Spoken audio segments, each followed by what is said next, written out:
I'm Douglas E. Welch, and this is A Gardener's Notebook.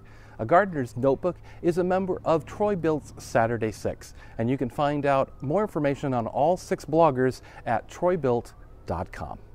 Today we're going to be refurbishing an older container. So you might ask, what's so special about this plant? Well, this plant is 16 years old. This was a housewarming gift when we moved into this house 16 years ago. Well, our friends brought it over, and it's hung at the end of our porch all 16 years. It's gone through several pots, but the plant is still the same. And so every couple of years or so, I do like to rejuvenate it and make sure it continues growing. You can see here it's got flowers ready to bud on the end of it already. First step in this process is to simply clean out the container. We have lots of trees on our property, and so this thing collects leaf litter like crazy. And so you could just kind of toss it out like that if you want. Probably the easiest method, though, is just to dump the entire pot out. We're going to want to check the drainage in the bottom anyway. So let's go ahead and do that.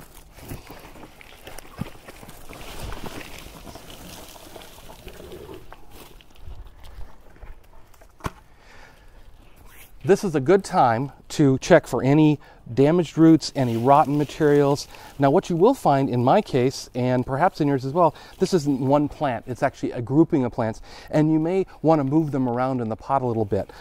So in the case of this container, it's actually doing pretty darn well.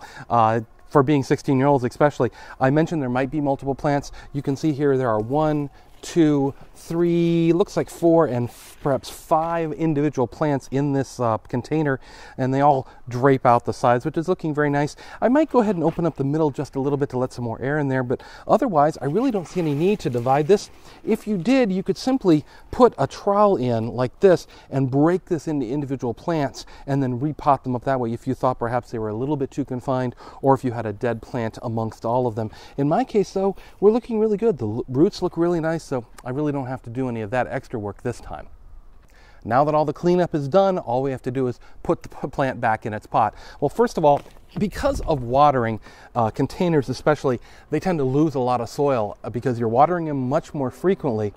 So in this case, I'm going to add a little more potting soil. I made some homemade potting soil a month or so ago. I'm going to use the remainder of that. I'm almost out, but we're going to use some of that to put in the bottom. We're also going to check the drainage. This has 3 drainage holes in the bottom of it, and none of them are covered. I realized when it was last repotted, I guess I didn't put any drainage hole covers in it. You can use the standard pot shards like this.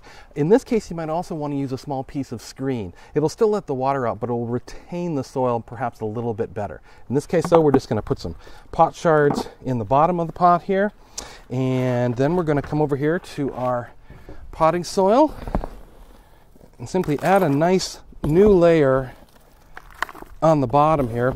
This will help the plant stand a little proud from its container too. They do tend to sink in after a while, again, due to the watering. Finally, again, this is such a nice root ball, it's all holding together, so it's actually made my life really easy for this project. We simply pick it back up, notice any final things that need to be cleaned up, and back in the pot it goes. Now this looks like it's setting a little bit low, so I'm actually going to add a little more potting soil and raise it up probably kind of to that level right there. And here we have it, the completed refurbished pot, good for another couple of years. And I expect to have this plant as long as I'm around. As long as it wants to grow, I'm glad to keep it. We'll water this in. We'll actually hang it up first because it does get kind of heavy. Then we'll water it in and we'll be done for the day.